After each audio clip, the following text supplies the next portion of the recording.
why is this important? It's the idea that before we conduct the study, we might be interested to know how big our study should be.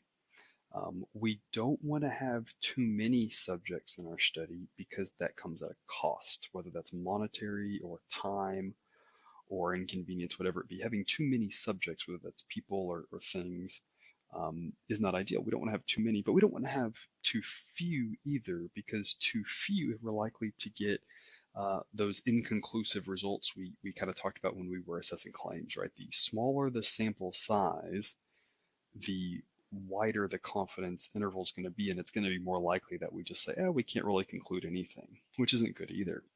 So we can start off at the beginning and say, how big of a sample should we get in order to make sure we have enough people or subjects or things in our study, but not so many that we're just wasting our time because of overkill. And so how to do that? We would just take the margin of error formula for starting off here, of course, with proportions. We just take the margin of error formula, that the margin of error is equal to z times the square root p hat q hat over n. We would just algebraically manipulate that and solve for n, right? So the first thing we got to do and try to isolate that n, we would square everything to get rid of the square root. Then we could multiply the n to get out of the denominator, then divide by e. Just some basic algebra 1 manipulations. Go ahead and right now and pause if you want. Just see if you can work that out yourself. Stretch your algebra skills a little bit out. Just start off with that formula we've been using, E equals z square root p hat q hat over n. And we're just doing algebra just to solve backwards for n. What do? You would get this formula. And notice this tells you if an estimate of p hat is known. There are cases when we have a reasonable estimate of p hat, and there are cases when we don't. So this would be a formula for a situation where I said, going into my study, I have a guess as to what p hat will be. I obviously don't know. We haven't done the study yet, right? But we have a guess. And so we can plug that guess into this formula and solve for n. If we don't have a clue what p hat is, if we don't know at all what p hat would be, what we're going to do is we're going to use the most conservative estimate for p hat, and that is 0.5. And so if I plug in 0.5 times 1 minus 0.5, all of the pieces with the p hats in them convert to 0.25. Because 0.5 times 0.5 is 0.25. So how do I get the second 0.5? 1 minus 0.5, still 0.5. Right, so stop here, make sure you understand this, and make sure we don't double count this, right? We want to make sure that if we do the 0.25 as the multiplier there, it's because it's in lieu of p times 1 minus p. Don't plug in 0.5 for that stuff.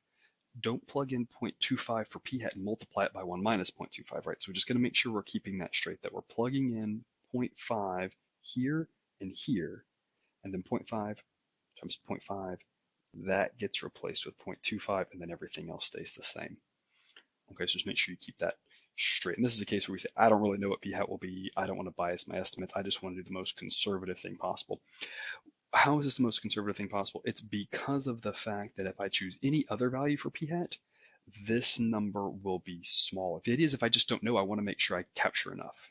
And we'll talk about that just here in a second. It's more important for me to have too many than not enough. Why is that?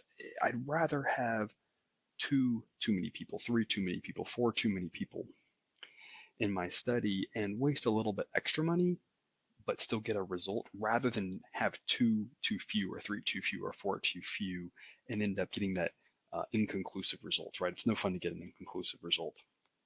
It's just a huge waste of time at that point. You spend all that money on the study for nothing. And so we want to make sure if we don't know, we err too high. And p equals 0.5 gives us the highest value for this multiplier. And if you don't believe that, try it out, right? Try p hat is 0.1. If you take 0.1 and then 1 minus 0.1, that'd be 0.9. 0.1 times 0.9 is 0.09. That is smaller than 0.25. And you can keep going and you can verify that if you take all the pieces with the p hat here, the way to get this whole piece to be the biggest possible number you can is for p hat to be 0.5. Okay, and so this is the case where we don't know anything about p hat. We say, because I don't know, I want to just err on the side of caution and go as large as possible for n. This is the biggest number we can get. We cannot make that number any bigger than 0.25. And related to what we just talked about, we'd rather have too many people than not enough. All of these answers are going to give us a decimal. They're always going to give us a decimal. Why is that? Our z-scores have decimals. We're squaring a decimal. We're multiplying by a decimal, right? We are going to have decimals for this answer. There is no way to avoid that. Even if you think you've avoided it, you just haven't gone out to enough places, right? And so how do we deal with these decimals? Because n cannot be a decimal, right? Make sure we remember, right, we talked about, what can be a decimal, what can't be a decimal, what can be negative, what can't be, right? Just make sure we're refreshed on those ideas. A mean can be negative. That's okay. A mean can be a decimal. That's okay. But a sample size has to be positive and it has to be a whole number because you can't have half a person in your sample, right?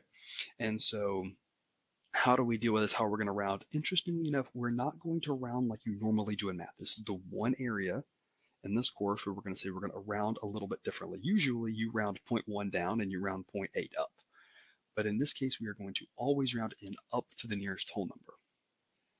Again, that's because we'd rather have too many than not enough. What if that one extra person was the one person that helped your study get a result?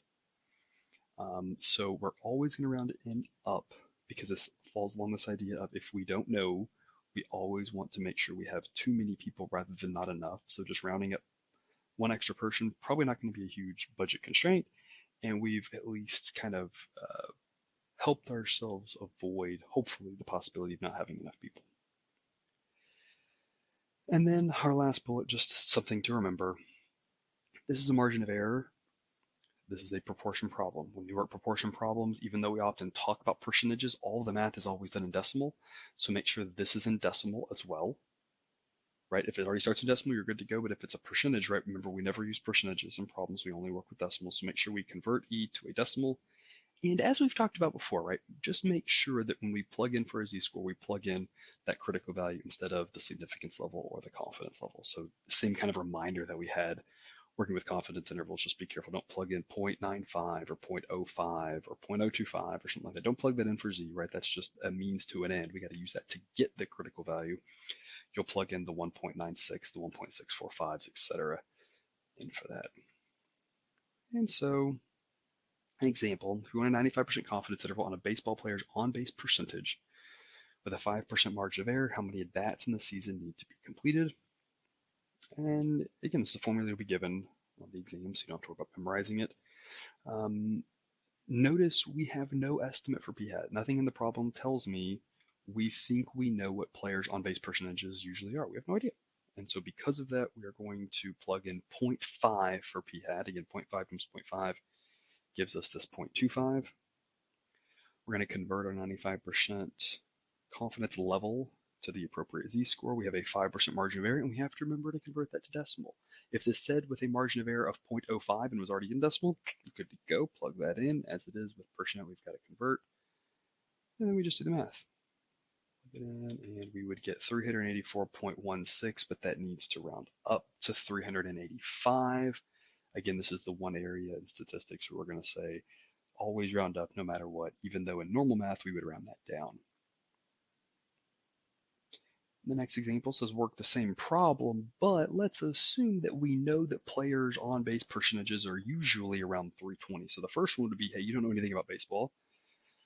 I don't have a clue what p-hat could be, so I'm going to plug in 0.5. It's the most conservative estimate. In this case, we say, yeah, but we have some expert knowledge. We know that on-base percentage in baseball is usually about 320. How would we work this? Now we plug in, and we plug in p-hat. Again, you can write q-hat or 1 minus p-hat. And I got that 0.68 by subtracting p-hat from 1. And notice in this case, again, have to round up, even though that's a small number. Right here, even though that's less than 0.5, we still round that up. And now we have 335 at-bats. So basically, if we have that expert knowledge, we save ourselves 50 at-bats before we have the appropriate sample size.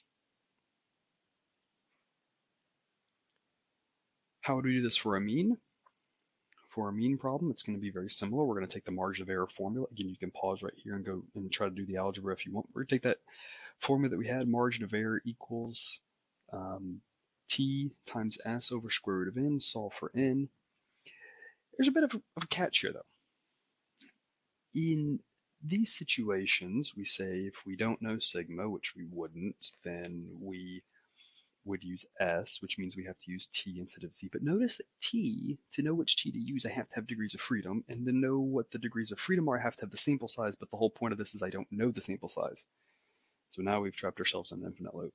And so in this case, what we're going to do is, because of that complication of the fact that I wouldn't know what to do with a T. I wouldn't know how to put a T in because I don't have a degrees of freedom because I don't have an in. That's the whole point of the problem. The problem will say, how big of a sample do we need? Find the required sample size. Find in. And you're like, so if I'm finding in, how do I know what in is to find degrees of freedom to know what T to use, right? So because of this complication, instead of using S and T, we're going to use sigma and Z. And yes, that does come with the complication of how would you know sigma?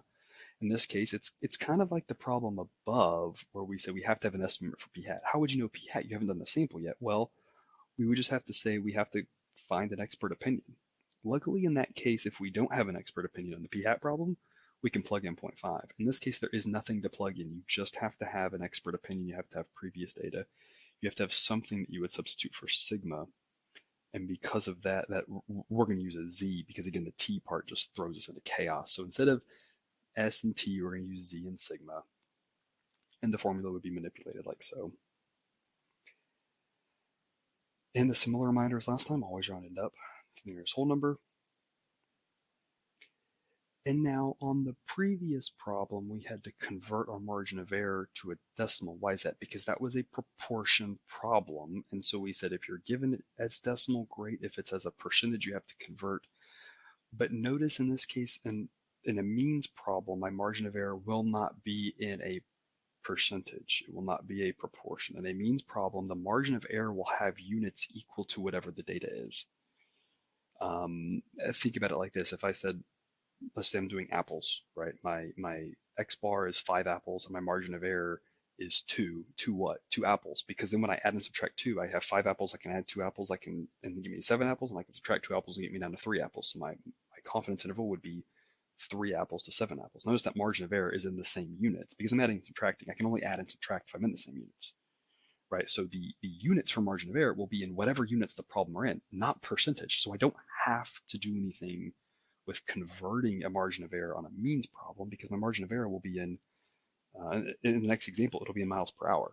There's no conversion of miles per hour to anything, other than the metric system, right? But there's no conversion there out of percentage like we have in a proportion problem. So my last reminder is similar, except there's no E conversion. It's just, hey, remember to substitute the critical value instead of the significance level or confidence level. And hopefully that's already ironed into your brain from the confidence interval problems. If not, hopefully today you write this down twice and it really hammers in because it's something you need again for the confidence interval problems. And so an example on this one, lots of words in this example, maybe a little bit of extra information that we need in a case. Let's find out. 2-lane highway has a speed limit of 45 miles per hour. It's located just outside of a 40-home subdivision. We think cars are going too fast and want to do a study to determine this. We say the population standard deviation is 8 miles per hour. How do we know that? It doesn't really matter, right? Whether that's an estimate or whether that's taken from other data, that's what we're going to assume, that the population standard deviation is 8 miles an hour. How large of a sample is required to estimate the mean speed within 2 miles per hour with 90% confidence? As we're going through these, make sure again, how do we know what type of problem this is, right? The question is how large of a sample. Notice our questions from chapter 7 would have said find the probability that the sample proportion is blah, blah, blah, or find the probability sample mean is blah, blah, blah. Problems from this earlier in this chapter would have said find a confidence interval on, right? So I know what formula to use based off what type of question it's asking. It says how large of a sample. Oh, that's a sample size information. It's an n equals question. You need to find a formula that's n equals. Okay, and it might be a good idea for you to pull out all the relevant numbers with the proper symbols. There's a lot of numbers in here. A couple of them are completely useless, right? So make sure you can pull those out. If you want to pause and do that real quick. What you want to pull out is that you want to pull out that sigma is 8. You want to pull out that E is 2. And you want to pull out that your confidence level is 0.9, which tells you that your alpha is 0.1. And of course, I just need to get that in order to tell me what my Z critical value is. My Z critical value for a 90% confidence level would be 1.645. and I can plug in, and then it's just kind of plug and chug, right? Just plug in the numbers and see what you get. And as before, even though this is less than 0.5, we always round up. If this had 43.8, you'd have the same answer.